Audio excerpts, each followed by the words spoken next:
Bare bones, stripped down gaming. Why is it so important? You know, in the tabletop role-playing game hobby, they talk a lot about game testing. Well, what about game master testing?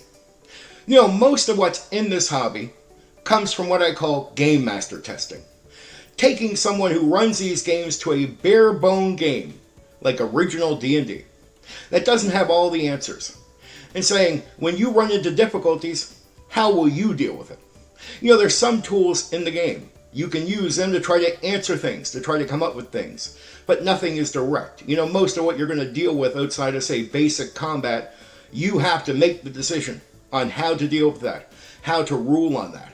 And you'll find out there really is your way. You know, new gaming like 5e tries to get you to run the game their way, the company's way, the marketed way. But there really is your way. And they try their best to strip that away in new games. Many new games. Not all, but many new games try to get the game master to run the game the way the market wants. The way they think their customers, like, you know, players want. Right? They want you to run it that way. But there really is your way. And to discover your way, and to have a better time, you know, to have a better experience overall with tabletop role-playing games, you should go back to something that's bare bone, that doesn't have all the answers, and try to figure it out yourself. You know, like things like the OSR, World of Darkness, even 5e to an extent, even the market depends on what came from what we discovered from bare bone gaming. And when you stop really going back to the old school, you know, to the stripped down version of a tabletop role-playing game, you're really not testing yourself. You might be testing games, but there's no longer your way. There's just their way.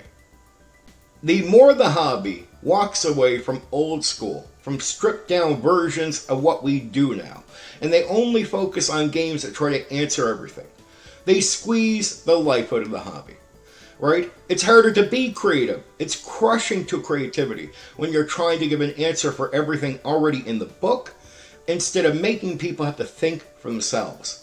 And you get that with games like 5e, where they try to have an answer for everything. The book isn't thick because it's so advanced that you need to be so intelligent to be able to play the game. No, it's trying to answer everything. That's why the book is so thick. And you'll realize that when you go to read it. It's trying to give you an answer for almost every situation. But what it does is it really crushes the creativity, not just to the game master, the person running the game, but the players as well. Right? And then what do you get? You get a market of third-party developers needing to write more adventures than ever before, and people depending on them because it's crushing to people's creativity. You go back to the 80s and 90s, you didn't need to put many adventures together. Almost everybody was making their own adventures. Naturally and easy because they were already tested early on, because not everything was already, you know, written out for them, planned out for them. They had to figure it out for themselves. And once they figured it out, it went from tedious to easy. But that's because there was life in the hobby, life of creativity. There was room and there was a need for it. Now it's just crushing to that. So now the market owns the new games. They really don't want a lot of competition from individuals coming up against them. You know, so they're not going to support that type of creativity. And the worst thing is the new player base that is playing 5e, many of them support the market without knowing it. Because the less open-minded they are about the games they are playing, the more the market controls the entire hobby. You know, I'm just someone here trying to give people tools to help them create their own stuff. I really am not here trying to tell people what to do. I really am just telling you what I think. And I'm trying to give you, if any advice or anything, I'm trying to give you tools for you to figure it out on your own. I don't want you to go copy me or do it like me. I want to give you the basics so you can take that, adapt it, adjust it, twist it, do whatever you want with it. But, you know, come up with something on your own. Because if I give you like 20-minute videos where I tell you every detail, well, then I'm trying to answer the entire thing for you. And what does that do for you? You know, you don't need 20-minute videos. I don't need to waste your time. I can say what I need to say in 3 minutes, give you the basics, and let you go figure it out for yourself so you can be creative and come up with something amazing for your players. I know maybe you just need help. I know when I was young, you know, I started back in 1991. As I was coming up, I would hear people say things, and I'm like, yeah, I take that and I'm going to use that. But if I don't hear them say it, If I'm criticizing people for just giving advice or telling me what they think, I'm never going to hear these things. I want people to say what they think. So I want to be that person for you if you need it, right? Just like somebody was there for me. And in the future, I'm going to learn stuff. So there's still older folks that are still kicking around that are going to say things where I'm like, oh yeah, and maybe even some young folks. Because I'm open-minded, and you should be open-minded too. Be creative. Don't get stuck in this new marketed gaming system. And don't stop appreciating what the old school brought to the table. You don't need to be somebody who cares for the settings and all that type of stuff. All right, fair enough. Strip that away. Go back to the old rules and realize what they produced was something good. You don't need to, copy the setting or copy things you don't like.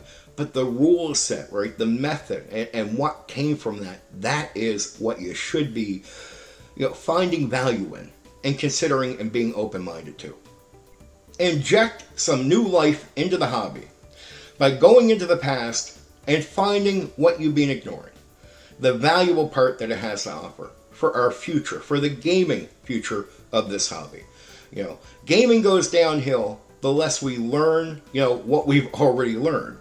If we're leaving lessons in the past and then trying to relearn them under these new systems, I don't see it working. There's a lot of things people are ignoring that we've already learned. We should go back and find out what that is and adapt it into what we're doing now, which many people are not doing. Anyway, for now, take care. You know what you can do? You can hit the like button. You can share the video. Oh, and there's another button you can press. That one that lets you subscribe to my channel for more content. Oh yeah, there's that bell thing. You can press that so you know when I've uploaded a new video right away.